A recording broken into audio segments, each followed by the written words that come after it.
WCLN 1170 Radio and Star Communications Channel 16 proudly present the We Should Know Show, an upbeat, informative look at people, places, and issues facing our community. This education-based analysis of issues will remain positive and informative. Now, here's your host, J.W. Simmons, as we consider closely what we should know.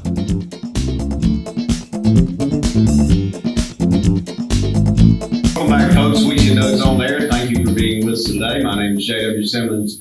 I'm your host. We're talking about a very important subject today, and I want you to go ahead, please, and call a friend. Tell them to tune in to today's show, because this is something that's going to affect your life in one way or the other, and it's the public school system right here in Sampson County. The leader of that system, Superintendent Dr. Jamie King. Dr. King, thank you for coming back in today.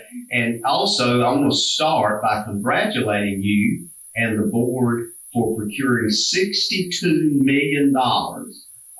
And this program is through the Department of Public Instruction here in North Carolina. You took a shot at it earlier, missed it last year. Tried and true, determination, you still stayed in the game. Now we have access to $62 million. I want to start the conversation, if we can, with that. What does that mean? We got $62 million. That doesn't mean that you're ready to start pouring concrete. It simply means that that money is there and is accessible. But let's get into the process of what you're doing now, where you and the school board, what you guys are looking at. I want folks to get a feel for that world. Yeah, so we're so excited. We got the $62 million needs-based grant. You are absolutely right. That is not the end-all be-all, right? So that's one step in the process. Currently we expect that we'll probably be at about $80 million is what that building will cost if you include athletic facilities, parking lots, right? Heating, air, furniture in the building, the technology, school nutrition, ovens, all of those things. That's probably what you're looking at. So there's still a gap there, that we'll still look at to try to fill. Are there local funds we can use? Are there other grants we can apply for? But the good news is we're there, right? And can start work. And so kind of from here, we have some initial plans. We've heard from community members and staff members that they'd really like to have some other plans, or are those the right plans, or how did those plans come to be? So we've said, okay, let's look at those plans. Let's look at what we need to build. What does this school need to have? Our Board of Education has really pushed us to think forward thinking, and to not think about what is this building going to need in 5 years when we open it, but what is this building going to need in 20, in 30, in 40 years, right? And so really to be forward thinking as we design this building. I think that this community is so excited about a new building and a new high school that we also need to find a way to tap into that excitement. So we've had some conversations about how do we get community involved.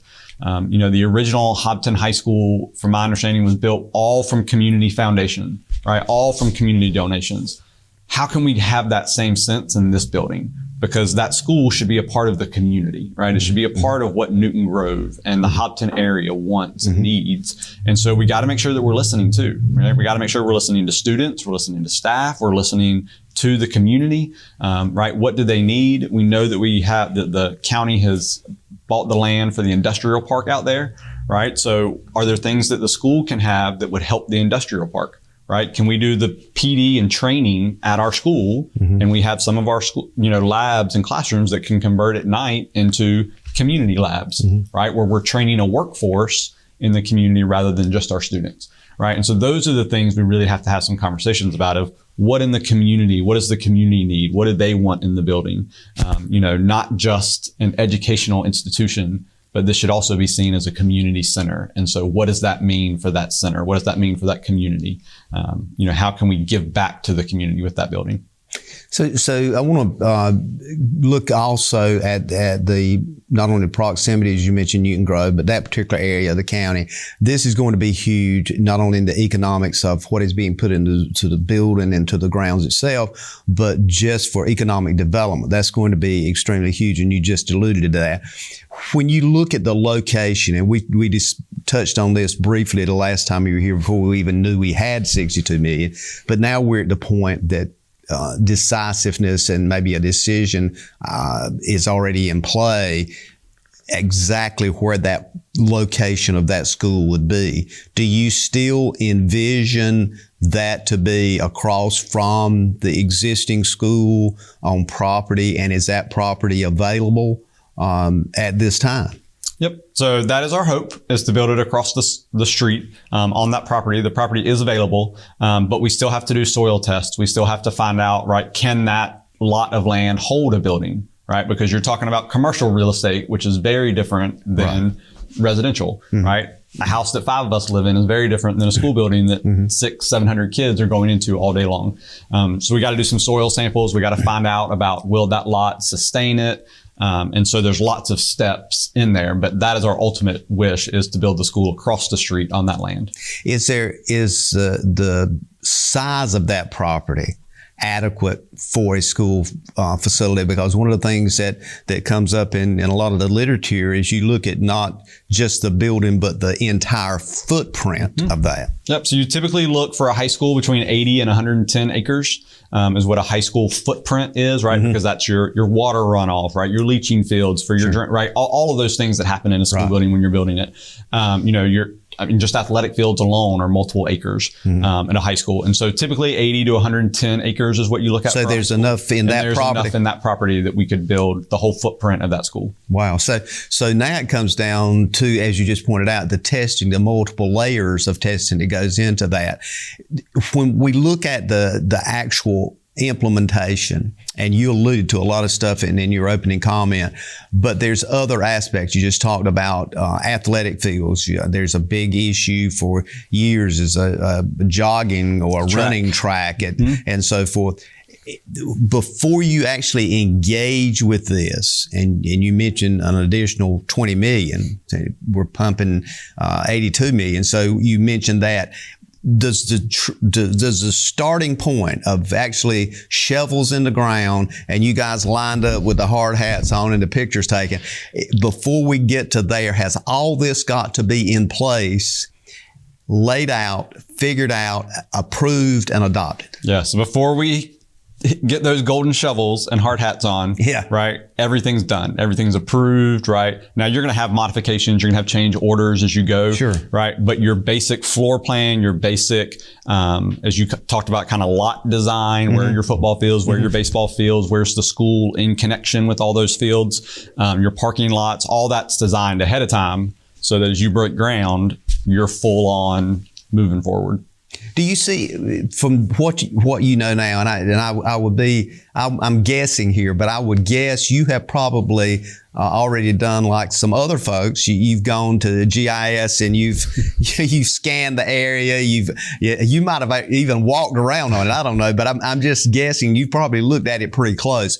Are you expecting any geographical issue as far as the property, the grounds itself? Is there anything that you've seen that might be troubling? I'm going to say no. I'm going to put an asterisk on it though. Okay. Right? Soil samples, you never know. Right. We don't know what's under the ground. We don't know what's been there previously. Right. And so those soil samples are always a question mark in my head anytime you start construction on a project, because there's no telling what's underneath there. And that can be really expensive if the ground doesn't work to make the ground work, or then it's finding another site, right? I think all those things are doable, right? It's the question mark until we get soil samples back and do the testing. It's just the big unknown. So basically all we have right now is just the visual topography of the area and looking at it from the sense that, this looks like a lower spot and it's got a hill here and we've got woodland here versus clear land. Because all those tests cost, right? So every time we do a soil test, every time we do a bore test on one of our sites, that's additional money we're spending, right? So we want to make sure that before we get to that that's the site, like we're good. That's what we're going to do. So then as we start to spend those monies, it's not pointless, right? We're not having to go back and be like, oh, well, have we thought about that location? Right? Like just making sure that as we take these steps, that they are the true right steps for us so that we're truly thinking in the the full format of this Yeah. building, not just, okay, well, we got to do soil samples. Well, let's get that done and check it off. No, let's make sure that it's the right soil sample so we're not having to pay a second or a third site, right, if that site didn't work or something happened. And I think that's a good point if for folks, for at least as I understand it in our conversation today, is they understand that if that doesn't work and for some reason, and let's hope that reason doesn't come up, but if that doesn't work, then you may be able to say, well, look, we can save even up to $1 million or more by moving somewhere else, which you have to go back then to logic, I guess, and Correct. say logical thinking says that this is probably not it. Right. So like, the site that Hobbton currently sits on, we could build behind that. We own that. There's plenty of land back there. Exactly. The issue is when you talk about topography, there's a huge gully and ravine, right behind where the football field sits at Hobbton. Definitely. So then if you're building a building on top of their athletic fields, where do they play? So there's all these things you have to talk about. If you build where Hobbton sits now, where do those kids go to school for 4 years while you're building a new building? Exactly. So there's all of that conversation that you kind of have to think through and make sure that, again, we're not just checking boxes, but we're doing the right things. We're having the right conversations. We're doing the next steps for, okay, yes, that's the location. Now that we've got that, now what's the next thing? And I think one of the points you made, and I'm going to try to plug this in for folks that's listening and watching as well, is that the idea of the land and the soil test and those kinds of things, you've got to look at a big sewer issue there as well, because you're talking, as you said, 600 plus students. I mean, 20, 30, 40 years from now, it may be 1,000 to 1,500 students. So you've also got to think about planning out size-wise. I'm not necessarily saying oversized, but kind of plan out size-wise so you'll be prepared in the coming year. We're going to take a break. When we come back, I want to dig into that a little bit and then talk about what might be in your, should I say, vision as we look at design and what that word design means, as you pointed out earlier, as opposed to a school, as opposed to a house, which is a whole different structure. Ladies and gentlemen, we'll be back in a moment. Stay tuned, call a friend. We're talking about $62 million and a new high school at Hobbton. Welcome to Cork and Brew Roseboro, where you can enjoy your favorite coffee, fraps, smoothies, bakery items, sandwiches, and select beer and wines while reconnecting with friends and family. Sit down and enjoy the experience. Come on by and give us a try. Providing fewer commutes, more backyard offices, and crystal clear meetings. Providing less, you froze up, and more presence in your presentations. Providing a better internet experience. Providing possible. You're out for an evening on the town. Finally a chance to relax and forget that you left your front door completely unlocked. Fortunately, you just installed a security system from Star Communications. With just your cell phone, you can check on your house, lock it down, light it up, and get back to relaxing. You forgot to put Buster in his crate. Unfortunately, we can't help with that. Security and automation from Star Communications. Call today to find out more. At the Reedy Mark, we take pride in a unique, distinguished customer experience. We specialize in handcrafted cocktails, allocated bourbons, as well as gourmet signature food items exclusive to our menu at the Reedy Mark in Roseboro. Welcome back, ladies and gentlemen. We Should Know is on there. J.W. Simmons here, your host. And of course, our guest is Superintendent of Sampson County Schools, Dr. Jamie King. And of course, our conversation is about $62 million. And it sounds like so much when you hear that initially. And for, I guess, anybody, I mean, most folks I know, yeah, $1 million's big. I mean, a couple 100,000 is big, but $62 million, it sounds like we could just do whatever we want to do. But we've already talked about in the first segment that it looks as though an additional 20 may be needed to get the various particulars added to it. Part of this, Dr. King, is, from what I can understand, a time issue. 10 years ago, we might have been great, complete job for 62. Every year this building is put off, the more it's going to cost and the more expectations. We got in and we've been talking about, and I want to revert back to this, location. Location is everything. You pointed out a number of issues as related to soil testing, the land layout, where the low spots are. We talked about sewer. One of the things I've got noted, and you talked to me about it a bit on break, is your understanding as it relates to traffic. Anybody that has dropped a child off at Hobbton knows that you got to be extremely careful. Traffic gets backed up on the road. That road would definitely need widening, would it not? It would. And so, when we talk about building the building, right, it's not just, again, building the building. Sure. It's having conversations with DOT, right? If we build it on the lot that we'd like to build it on, right, can you put in a turn lane here? You know, what can DOT do as we're building the building to help us so that we're not looking on the back end and then saying, like we do now, there's a huge traffic issue at Hobbton when you have those 3 schools lined up. Yeah. Yep. And DOT says we've got to fix that, right? And so now as we build this school, having the DOT work with us, right? The Department of Transportation. How can we, as we're building the building and, snaking the traffic through the campus, are there things we can do to better that, right? Can we take the entrance to Hobbton and, for example, take it off of 701 and put it on a side road, right? Could DOT build a side road so that then kids aren't having to turn off 701 and cross that traffic to turn into Hobbton? Yeah. Right. Those are questions that we need to have conversations with and get answered so that we then know as we're designing and building the campus, what's that dollar figure? Because what we don't want to do is tell people, it's 75 million. But we got to add a road down here so that kids don't have to cross 701. And that's going to cost $750,000. And then in 2 months say, we have a drainage issue. Yeah. Right. I know personally, right, as a taxpayer, as a community member, I want to know what's the dollar figure, what's the price tag. Yeah. I don't want that to change every 2 months because there's a change and we didn't think through that. And so I want to be clear that our board and us are really trying to make sure we're thinking future and thinking at the end in mind and not just the beginning, and not just trying to get work started so that we can say, we got it, let's go, right? But also with that, we can't drag our feet, right? Because as you talked about, inflation and cost is skyrocketing. Oh, yeah. Right. So we also have certain deadlines that we have to meet to make sure that we're not causing this construction project to become 90 million, right? Or 100 million, right? Because there are lots of districts who have received these grants and have sat on those funds because they haven't, they don't have a floor plan yet. They don't have a location yet, right? They're still doing those things. And so they're learning now, you got the grant for 62 million. Your building's now going to cost 70. It's now going to cost 80, right? Those funds are not there for the whole cost. It's a help. It's a step. So what does that timeline look for you? We're knowing that it probably to get the job done once all the checks are made and all the particulars are looked at. We're looking at 24 months, couple of years anyway, to get the project completed. I would throw out there, 24 to 36 months.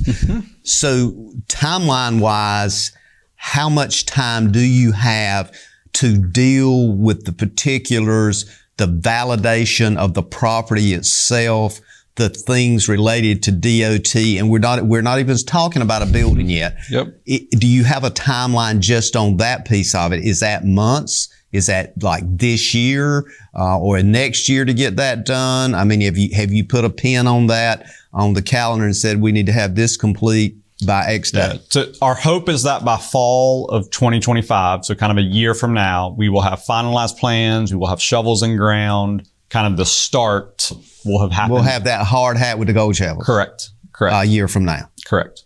Yeah. And is that reasonable? Is that the norm? Yeah, typically 12 to 18 months is your planning time. We've done some pre-planning, right, as you talked about, right? We submitted the grant last year. So we've done some pre-work. I think now does this building that we have everything that we want and need? Okay. And if not, then what do we change, right? What do we need? Making sure, as you talked about, the growth of the northern part of the district, right? Have we adequately looked at the growth in the northern part of the district for 20, 30 years from now to make sure that we don't build a building and then in 20 years, we're having to build an additional wing, right? Or bring in mobile units or things like that then you look back and you're like, man, why didn't we just build it the right way originally? Now, some of those things we don't know, right? I mean, you don't always know where people are going to move into our county from. But we can look at historical trends and kind of know what, history is telling us if it continues that pattern. And I think one of the things with Hobbton and the geographic location itself, with I-40 where it's located, with the county with 200 acre plus property that they're looking at developing in that area, simply implies at least that population increase should be expected. Agreed. You know, when we looked 2 years ago, when we first submitted the grant for Hobbton High School, you know, we looked at Hobbton and Lakewood and those two areas and which was growing more and which would need it. You know, very similar growth. But what kind of put Hobbton over the top on that with growth was that industrial park that they're building, the access to I-40 right there in Newton Grove. And so just as we've looked at historical trends, what we see is that Hobbton looks like it will be our biggest growth school in the next kind of coming 10 to 20 years. So we've got a understanding. I think folks listening or watching, hopefully, has got an understanding of somewhat of the complexity and time of the property itself. And we're looking currently. Would it be safe to say we're currently looking at the property directly across the road from the existing Hobbton High School? That is the focal point. That is There's correct. not another piece of property being looked at the moment until that is determined either not acceptable or for whatever reason won't work. Yes, that is correct. So given that, I want to kind of move to the next point, which is the design of the building itself, and get into that, because there's a lot of moving parts with that. And we're just talking, keep in mind, I'm trying to get all this in one show, but the design of the building itself becomes critically important, and just the facade, just as to the external part, from what I can read on school buildings, is critically important. Tell us what is in your mind now. What are you seeing visually and mentally that maybe you've looked at or you've thought about that even the school board is kind of, just kind of give us where you're at. Yeah. So I think we're still dreaming. Yeah. Right. And thinking, I'll say, I think that traditionally we want a school that looks traditionally like a school. Yeah. I don't think that we want to pull up on that hill on 701 and look over and see this glass, montage kind of thing. Right. Like I don't think that's what fits in our community. Yeah. I don't think that's what Newton Grove and Hobbton would want their school to look like. So we've kind of said that we would like a traditional looking school that is modern, of course, right? That is updated, but definitely has that school feel when you see it, right? That looks like a school. But I think then from there, it goes back to what does the community want, right? And so as we design and make those schematics, we'll then begin to have community meetings, right? To say, here's the schematics. Tell us your thoughts, because this is part of y'all's building too. It should be part of the community. And so as we start to get draft designs, then we'll start to have community meetings to get community and stakeholder input to tell us, ooh, have you thought about adding this, right? Hey, I run a beekeeper shop. Yeah. Have you ever thought about having a bee class or, an after school activity with bee, so those are the things we want to hear from the community to make sure that the school is matching the needs of what they need. I'm so glad you pointed that out, because I know there's a lot of people out there that wants to figure out, well, okay, I might have an idea, or I might have that particular location that I'd like to see some kind of class in for students. When you look at the building itself currently, are you thinking a building large enough to house the entire complex of building inside needs, or do you see multiple buildings on that side? Yeah, I think multiple buildings in that will have some greenhouses, right? We'll have we may have a field house for, football and athletics. But I think instructionally, I think all of that will be in one building, right? I envision this building that kind of has some wings to it, right? And so one of those wings would be kind of a CTE wing, right? Where it is more kind of open lab space. If you think about kind of, as I think about it, walking into a woodworking shop that's kind of open, right? More of these open air kind of classrooms that then can be whatever we need it to be, right? And so if the industrial park brings some big tech company, well, we can train tech there. Right. If they bring a big manufacturer, we can train manufacturer there, right? So that the space can be somewhat flexible for whatever our needs are at that time to train people, right? And to train industry and to train our citizens. So as I think about it, it is one building, but it kind of has these instructional wings that are different classes or different types of classes that are happening on each wing. That kind of fits the specialty at the moment as far as what that specialty may be, and the adaptability. Again, keep in mind, we're talking looking out 30, 40, 50 or more. If we actually look at Hobbton High School, we're even talking more years than that. So, it's got to continue to be able to be adaptable. Yeah, like we were talking, during the break about technology and how it's changing, right? And so one of the things we've looked at for Hobbton is doing some CTE industry there, right? And so how can we add that in and get that tech industry right there? Sounds good. I'm going to come back from break. I want to try to get into the conversation about technology and how do you design a building that is adaptable, not only to technology today, but technology the way it may look 20 years from now or 30 years from now, which requires a lot of vision and a lot of, possibilities that we could discuss. Ladies and gentlemen, stay tuned. We're talking about, again, $62+ million right here in Sampson County, the Hobbton District. We'll be right back. Computer viruses, malware, and ransomware are out there. They're dangerous, and they can steal your identity and damage your equipment. Star Communications is now offering Protect IQ. The service adds an extra layer of protection to every device connected to your network. Working quietly in the background, Star can help you protect yourself from the inside out with Protect IQ. Call Star today and take advantage of this free service when you sign up for whole home Wi-Fi with Star Communications. How can your friend save you money? It's easy. Refer a relative, coworker, neighbor, or friend to Star Communications. Friend signs up for high-speed internet service. Friend's new account is confirmed. Friend gives your name to our service representative as the one who referred them to Star. You receive a $30 internet credit. It's just that simple. And even better, receive a $30 internet credit for every referral that results in a new confirmed account. High-speed internet from Star Communications. Refer a friend today.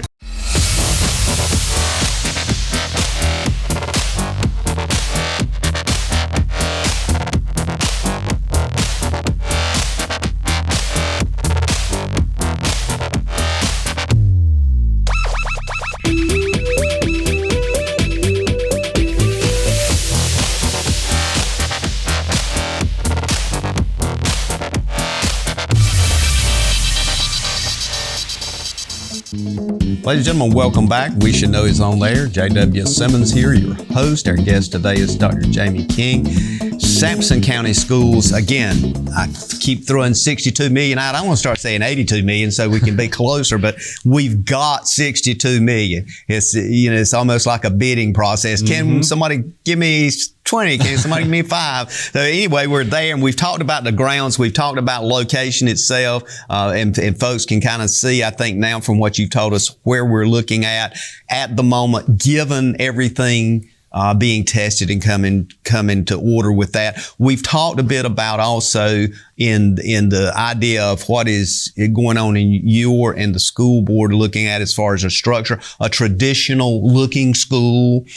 Would that school be, before we walk away from that, would that school be a one-story building or a two-story building? That has not been decided. The current floor plan is a 2-story building, but we're still looking at, do we want to modify that? Do we want to change it? Is that how it wants to look? But our current plan is a 2-story building. I would imagine it will probably end up being a 2-story building, just because in a high school, right, if you try to lay all that out flat, it just gets too big of a footprint. Yeah, you really need like 200 acres. Right, then. Yeah. Right. So I want to move in from that area. And some of this is futuristic thinking. Some is now thinking.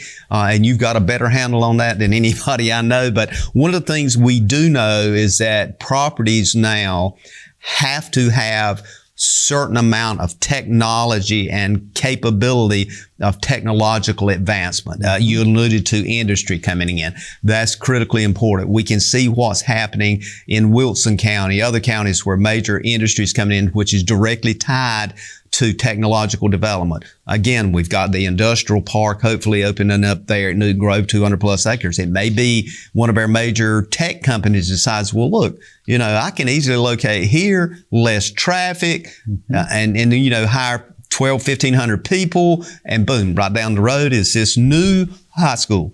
What do you think about needs to be incorporated technologically wise, which can be very expensive, to make sure all the plugs and adapters and everything is needed in those buildings? It's a loaded question. Yes, it is. Wide open. Yeah. So there's a lot of learning that has to take place.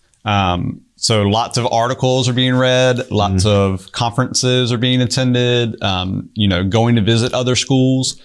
What we were trying to do is learn from others, right? And to learn from the successes and the mistakes that others have made, right? Because there's lots of school buildings being built. We're not the first ones to do this. But when you come to technology, it's really difficult because technology seems to be moving faster than we're integrating technology sometimes, right? And so it then becomes the discussion of what's the budget we want to put for technology, and then what is the technology that matches that budget, right? Because you could go and I would argue probably spend $50 million on just technology for that building, right? If you wanted to track all kids as soon as they get on campus until they leave campus, right? You could do that. That's true. But it's going to cost you. Yeah. And so those are the things when we talk about safety, right? Yeah. What does safety mean in Sampson County, right? This is a bigger question than just Hobbton, right? But at all of our schools, what does that look like? Is it hardened campuses? Do we want fences around all of our campuses and metal detectors and weapons detect, right?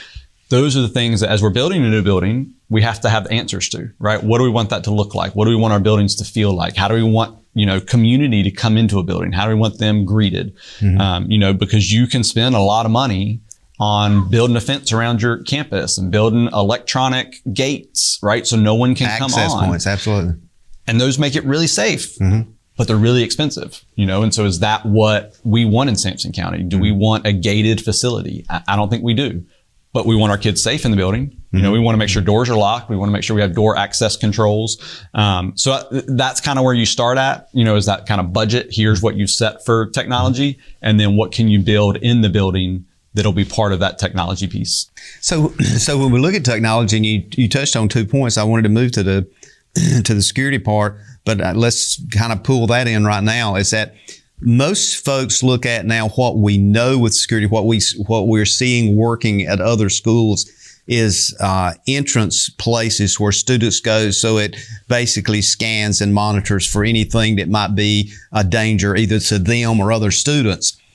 Would that be something that would be looked at closely? And again, as you said, you could expand that to anywhere you wanted to go, because you talk about dollars, as you said, you could take the whole budget and spend it on technology.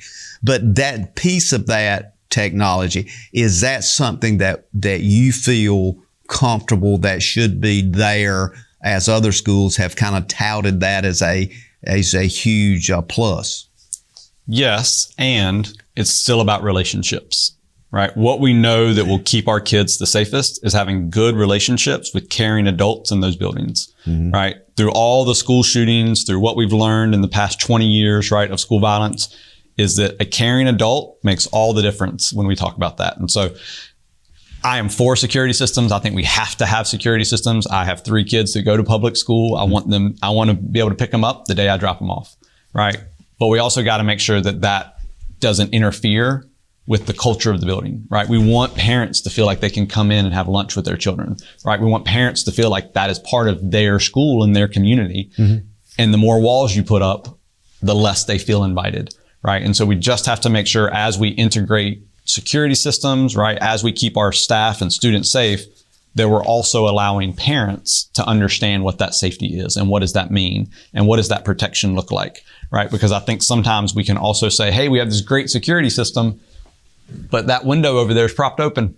Yeah, exactly. Well, that great security system, that window propped open. Yeah, well, that door is unlatched and it's, Right. And so it's also about the culture of the building, not just the security system, right? It's the staff. It's how people treat each other. It's how, I read an article this morning about a student who walked out of a school yesterday, right, in another county and walked down the street, right? And this 5-year-old, right? How do we ensure those things aren't happening, right? That kids aren't getting out of buildings. People aren't getting into buildings, right? And sometimes those are more of the conversations than what we purchase, right? Because it's knowing where the shortcomings, right? One of the things you talked about, safety, right? We've talked about as the district as a safety audit, right? Looking at all of our schools and what are the shortcomings for each campus so that we can start to fill in those gaps, right? Just to make sure that all of our kids and staff are safe. That's interesting because, again, as you just pointed out, you get into that. There's so many different pieces, and as folks are listening to this conversation, I want them to feel comfortable and calling or reaching out to their local board member that lives in their community that serves on your on our school board here, and that's going to be critical. Let's move this a bit to the classroom itself and technology.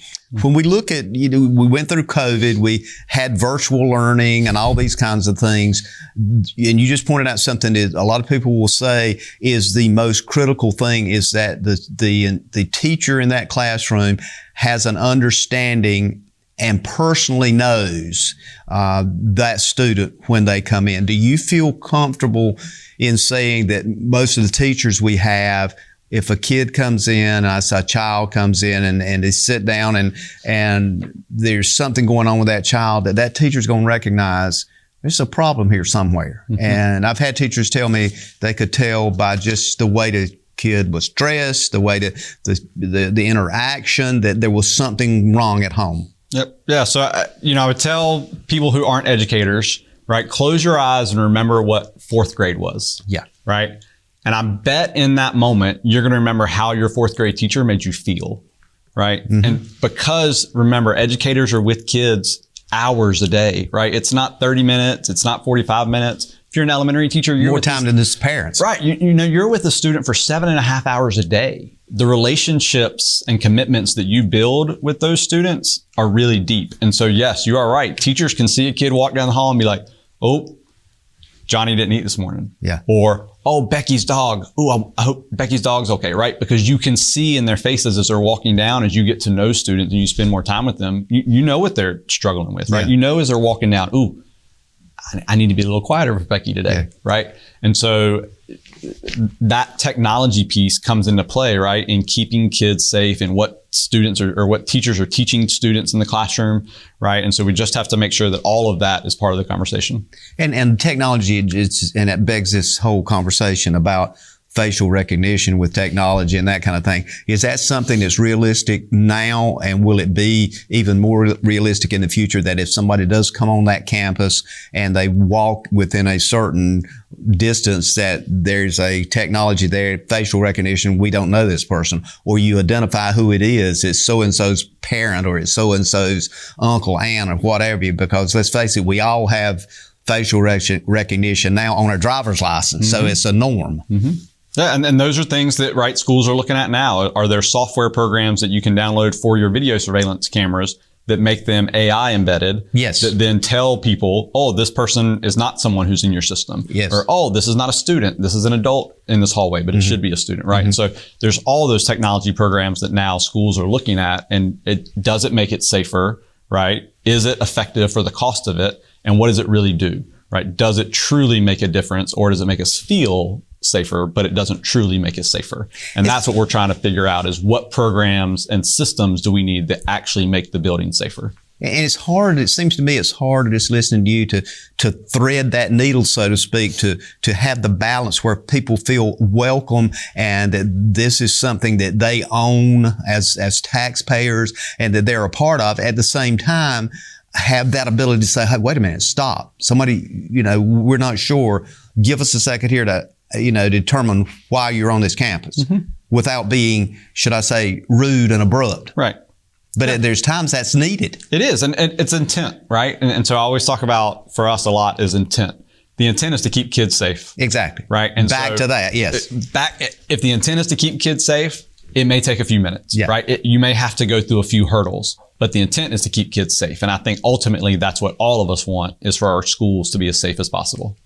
Well, we're going to take another break, and we're coming up on the last part of the show. So I've got, listen, we could do a semester here, but I just wanted to take that last part and kind of summarize and let you kind of reiterate some of the things that you've already said, but give people a way that they can reach out. We mentioned it, but a way that they can reach and say, I've got this, idea. I just want to see if I can get somebody to hear this, and kind of talk about those things. So we're going to wrap up and do a summation. Ladies and gentlemen, stay tuned. We'll be back in a moment. At Fisher's, it's not just about fashion. It's about exceptional service. experience top-notch customer care, and find your perfect look. Visit Fisher's today and feel the difference.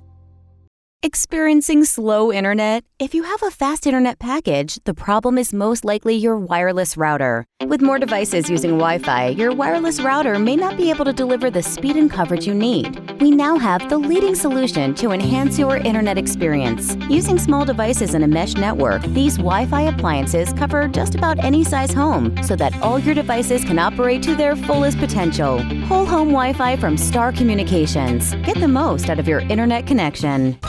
If you run a business, you need sales. To get sales, you need customers. To get customers, you need exposure. Let our team of experts craft and produce the perfect video ad to reach your intended audience while making the most of your advertising dollars. Call 1-800-706-6538 or visit starcom.net to contact our Star Communications production team and get your business moving to the next level. The average American household has 17 devices connected to the internet. With more and more devices able to get online, you may need to increase your internet speed. Call Star Communications today and let us help you select the package that's right for you. Ladies and gentlemen, welcome back. We're coming up on the last part of the show today. I want to remind you, you can reach us at weshouldknowedu@gmail.com. You can drop us a card at Post Office Box 1482, Clinton, North Carolina. Just address it to WSK, We Should Know, and we'll be glad to either respond or just if you got a suggestion, if you got somebody you think or a subject that needs to be addressed, let us know. We'll find a person that is responsible and knowledgeable in that area and try to bring them in and get them on air. Today, we're talking about something that touches everybody, and that's education. And more importantly, we're talking about $62 million. Who doesn't want to hear about $62 million that is being brought into Sampson County that the county government doesn't have to come up with, but Dr. Jamie King and his board have found a way to get that $62 million here. Dr. King, we talked about a lot of things today. We're coming on the last part. I've got so many things I want to get into. That $62 million is going to result in a lot of research, a lot of data, a lot of board engagement, a lot of engagement on your part. We just want to make sure that the public has an opportunity to add to that and to give them an opportunity to reach you or certainly they probably know their board members. If not, we'll post the website. They can go and everybody's listed there. Is there other ways how do you want to hear from the public? Yeah, I mean, I think it's nice to know if there's big ticket items, right? Know those now, right? If Newton Grove said, oh, we really wanted to build a new library. Could we build it next to your school? Right? Like those are things we need to know today. I think beyond that, as we get the floor plan and the schematics, right, we'll go to the community and have community engagement nights, right, where we ask the community to come and look at it and tell us what you don't like. Tell us what you do like, right? What is it missing? What's still not there, right? Or what's there that you're like, that's awesome. That's what we wanted to see. Absolutely. And so that'll come in months. Once we have a preliminary design. But if there's big things that you're thinking now, reach out to me, reach out to one of our board members. Definitely, we want to hear from the community. We want to hear from what's needed. We don't want to build the school that's short-sighted. We want to make sure that this is the right building and that we've thought all through all of what this school could offer the community. And I like the way you put that because that should let folks know from you that you want their input, that you're looking forward to their commentary, that this is not a turnkey. This is not Jamie King School. This is Hobbton High School. Exactly. Hobbton should have some say in what it looks like, right? What it feels like. What are the, not that we're going to change it, but do they want to keep black and gold? I'm imagining yes, right? I imagine they want to keep their mascot, right? But those are things that we just need to make sure of and not assume. And then 10 years down the road, be like, oh, no one ever had that conversation. No one thought to ask the question, right? And so ask the question now. Let's have the conversation so that we make sure we're not short-sighted, that we're really thinking about the future of this building.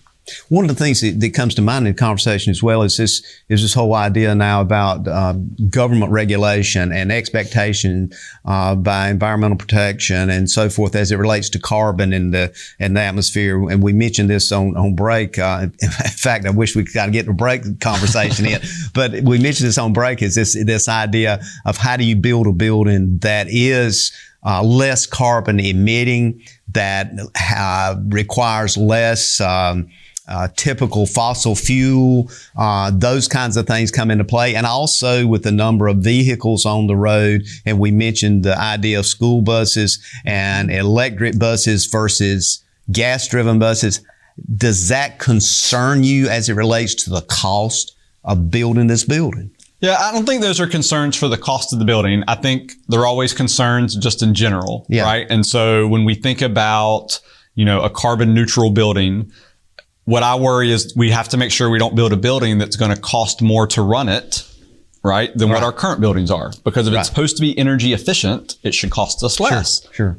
But what we hear a lot of times in school construction is you build this building, they're massive buildings. I mean, they're huge, right? They're commercial complexes. Well, then they get those energy bills and they're double what their old buildings were. But yet you're on a more efficient system. Why is that, right? And so those are the things, right? So as we've talked about, looked at, I've learned about geothermal heating systems. Right? Never thought I would know or have knowledge of a geothermal heating system. But we have to learn it to know, is that something that our school might need, right? Is that a cost savings that our school could have? Right. Luckily, our engineers, when we select engineers and we select all the people who will build the school, luckily they have much more knowledge about this than I do. Right. And they'll be the ones to guide us. But they are things that we have to think about too, right? So that when we have those conversations with them, we can say, hey, what is your heating, and air conditioning program? What does that look like? What is the return on investment, right? What's the cost to run those systems? Because, that's something that the county commissioners were very clear with us, was that they wanted to make sure that our buildings weren't going to cost us more to run just because they're brand new buildings, right? Because that's an ongoing cost of the local government. Yep. That's correct. And so that gets back to like solar energy. Is there a way that solar panels would help? Or if you get into in the next few years, all of a sudden buses are now converted to that electric thing, the idea of having that available on site. I mean, how do you plug in 15 or 20 school buses? I mean, I can't even imagine the kilowatt or megawatts required to do that. But is that... So that, right, those are things that you have to start considering, right? So even just building a building, right? Think about that land now. It's just farmland right across the street. Where you're going to build a building that's going to house 500 people, the electricity that you're now going to need, right? So you talk about utilities, infrastructure, right? All those wires and electricity has to be pulled before we can start building a building, right? So there's all that infrastructure pieces that have to come along the way before those golden shovels get put in the ground. Cause you gotta have, you gotta make sure from Star Communication that there's wireless, right, out there, that there's internet, all those things. You talked about the water, right, and sewer earlier. All of those infrastructure things are things that just take some time to get there. Do you feel comfortable and again, this is the last segment because I'm going to try to get everything in. Do you feel comfortable in saying to folks today that 24 months from now that we'll have something laid out within that period of time that they can have opportunity to review, that they will have opportunity to input, all that will occur within that 12-month period? I mean, that's a lot of work. What I'm trying to do is get folks to understand how much we're talking about that you and your staff have got to do in a 12-month period so they can look at something and say, this is what we're talking about. This is what we're discussing. Correct. And I would say in that 12 to 24 month time frame is when all that would happen. Yes. Yeah. So it's not all going to happen in the 12 month. There will be some of that because you may have to extend that out. Plus, if you put the graphic out there and you ask folks in the community to come in and you know tea and cookie kind of thing and you're discussing it and somebody says, well, you can, if you thought about this, you could do that. The point you're making is that you want to hear that because that one idea, because everybody else in your area has looked at it, that one idea that person had may be a significant change for you that could not only save, but improve the quality of life for that student. Correct. Wow. Correct. I'm just, again, it's phenomenal when you look at it. And what I was hoping today to do is exactly what we've done, is to kind of lay out a plan that folks can feel they're inclusive with, but also that you can't stop moving forward because you do have a timeline. I mean, I would surmise, so to speak, that $62 million is just not going to lay there several years. Is there a timeline that the folks that is submitted this $62 million and it's on hold somewhere, that you're going to have to say, okay, we've got everything together. We're now ready to engage that $62 million. What does that look like? Yep. So the state has timelines that are set up, right? You have to begin work by a certain date, right? I don't know all those off the top of my head. Sure. But you have to break ground. You have to have the golden shovels. You have to have preliminary plans approved, right? So remember also when we talk about a school building, all of the plans have to be approved by the Department of Public Instruction to build a school. So that timeline also gets extended because every time we get a new plan and we have to submit it, they have to approve it. Then it gets back to us. Then we give it to the engineer who then has to meet with the contractor, right? Like, so it's just that revolving door of every time there's a change. It's not just a 1 minute change. It's a day, week, could be a month change, as we look at it down the road. What do you anticipate, just to give people an idea, a mental visual of the square footage of a facility we're talking about here? How many 100,000 square feet are we looking at? I believe this floor plan is 120,000. I could be wrong in that. Don't quote me. But I believe that's the current square plan of the current layout that we have. But again, that may change drastically. And to be clear, you're also looking at a complete design that will be inclusive of ball fields, running tracks. All of those things will be complete when the school's done and the door is open. All of those things will be there. It will not be a piecemeal thing where we do this, then we do that. You're looking at making sure everything is included. That is our plan. Auditoriums, gymnasiums. That is our plan, is to make sure that we build the school one time and not do these add-ons, because what we've learned now is that, right, we said we were going to add on to Union and Midway, and we haven't, right? And we haven't done those things. Exactly. Right? So if we're going to do it, let's make sure we do it right. And let's make sure we have the money to build the building that we need.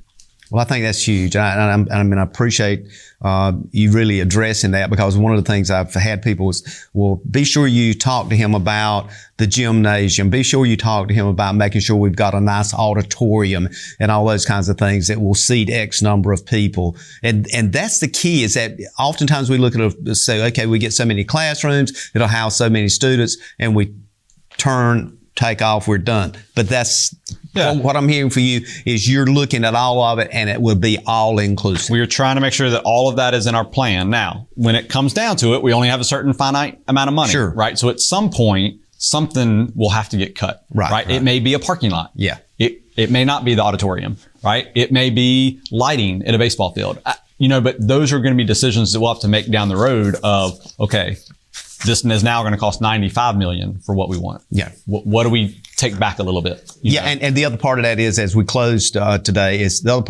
everybody has to be involved in that, because they will also be involved in whatever kind of fund effort we need, whether it's fundraising, whatever it may be, to get to that. If we need 80 to 90 million, that's what we need to do. That is correct. Thank you for being with us and taking time to talk about this very important subject to everybody. Ladies and gentlemen, thank you for being with us today. We look forward to seeing you each and every week right here on We Should Know. And as always, as we go to close, I want to say, may God bless. Thank you for tuning in to this week's episode of We Should Know with host J.W. Simmons. If you have a question, comment, or suggestion regarding this or any episode, please send your emails to weshouldknowedu@gmail.com. And remember to tune in every Tuesday at 2:30 for another informative episode of We Should Know.